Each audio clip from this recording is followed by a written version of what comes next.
शब्द, तो कुछ अधूरी ख्वाहिशें और प्रश्नों, अधूरे प्रश्न, हाँ अधूरे प्रश्नों को मैंने शब्दों में पिरोया है। अधूरे प्रश्नों के उत्तर को मैंने शब्दों में पिरोया है। तो क्या जी रहे हो तुम वर्तमान में?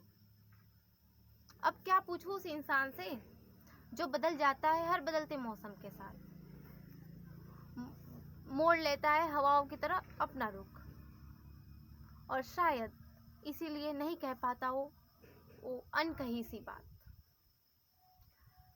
अर्थात हवाओं की तरह, अर्थात केवल इंसान ही नहीं, प्रकृति भी बदलती है अपना स्थायी मकान।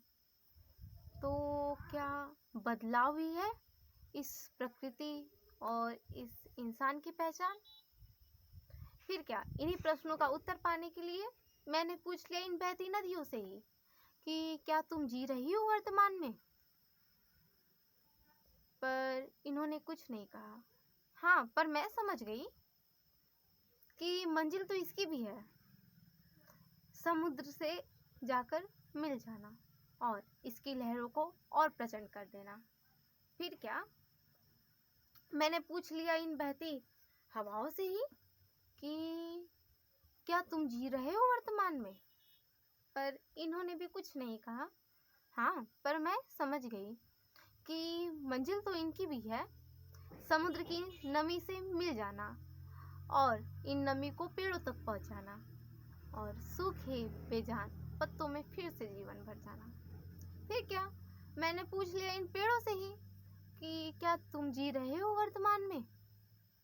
पर ये भी मौन रहे, इन्होंने भी कुछ नहीं कहा। हाँ, पर मैं समझ गई कि मंजिल तो इनकी भी है, इन तपती किरणों को रोककर छाया प्रदान करना। फिर क्या मैंने पूछ लिया इन किरणों से ही कि क्या तुम जी रहे हो वर्तमान में? पर इन्होंने भी कुछ नहीं कहा। हाँ, पर मैं समझ गई कि मंजिल तो इनकी भी है, इन अंधेरों को काट जाना, इन अंधेरों को काट जाना और हर कोने में एक उजाला भर जाना। फिर क्या मैंने पूछ लिया इन अंधेरों से ही कि क्या तुम जी रहे हो वर्तमान में? पर इन्होंने भी कुछ नहीं कहा। हाँ, पर मैं समझ गई कि मंजिल तो इनकी भी है, तारों को ये समझाना कि हाँ तुम भी चमक सकते हो, चांद की श्वेत संकुचित स्फूर्ति में। ये केवल समय का ही तो है आना जाना, केवल समय का ही तो है यह आना जाना। तुम भी हो एक प्रकाश, किसी के प्रकाश का ठिकाना। तो अंततः मैंने पूछ लिया समय से ही कि क्या तुम जी रहे हो वर्तमान में? पर क्या इन्होंने भी कुछ नहीं कहा, ये भी मौन रहे।